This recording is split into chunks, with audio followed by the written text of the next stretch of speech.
l'homme qui cherchait trop. Il s'appelait Gabriel, et il avait toujours été fasciné par les grandes questions de la vie. Pourquoi sommes-nous ici? Qu'y a-t-il après la mort? Où se trouve la vérité ultime?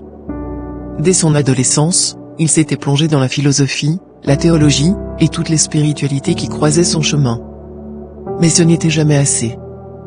Gabriel voulait plus de réponses, plus de révélations, plus d'expériences. Un voyage sans finil commença par le catholicisme, dans lequel il avait grandi, mais trouva les réponses trop rigides. Il s'intéressa alors au bouddhisme, passant des heures en méditation profonde dans un monastère. Puis vint l'hindouisme, avec des rituels pour éveiller sa kundalini, et le soufisme, où il dansait jusqu'à la transe pour ressentir la présence divine. Chaque fois qu'il pensait avoir trouvé une vérité, une autre question surgissait. Alors, il continuait, il écumait les livres, participait à des séminaires, et entreprenait des voyages initiatiques.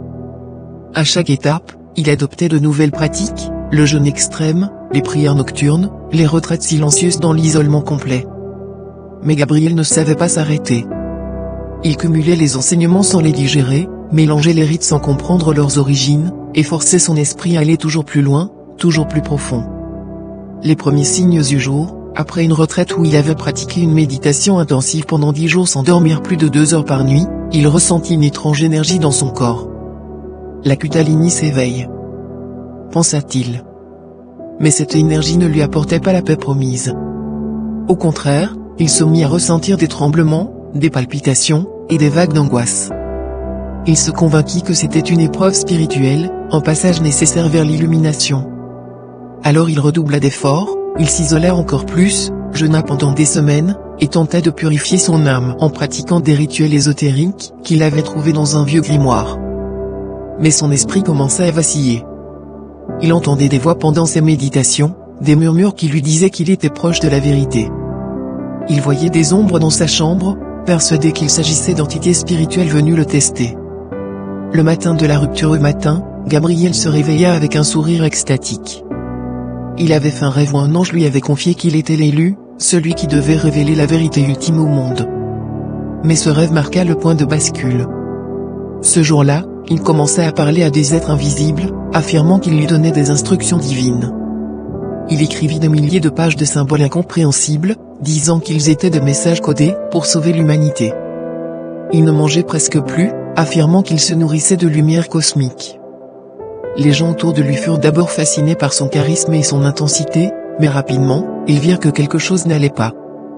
Gabriel ne distinguait plus la réalité des visions spirituelles. Il pensait être poursuivi par des forces obscures, mais aussi guidé par des maîtres ascensionnés qui lui parlaient à travers les étoiles. La chute de Gabriel fut finalement interné après une crise où il avait tenté de gravir un immeuble, persuadé qu'il pouvait atteindre le royaume céleste en sautant du toit. À l'hôpital, les médecins diagnostiquèrent une psychose aiguë, probablement déclenchée par le stress intense et l'épuisement mental lié à ses pratiques spirituelles. Mais pour Gabriel, ce n'était pas une maladie.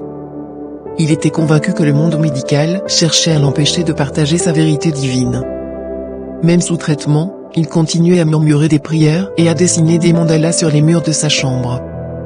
La leçon de son histoire, l'histoire de Gabriel, est celle d'un homme qui voulait tellement comprendre l'infini qu'il a oublié de vivre le présent. En cherchant des réponses dans toutes les pratiques possibles, il s'est perdu en chemin. Il n'a jamais pris le temps d'intégrer ce qu'il apprenait, de trouver un équilibre entre son esprit, son corps et son cœur. La spiritualité est une quête noble, mais elle peut devenir dangereuse si elle est poursuivie sans ancrage, sans discernement, et sans respect pour ses propres limites. Gabriel, dans sa folie, nous rappelle que chercher la vérité ne doit jamais nous faire perdre la raison. Gratitude.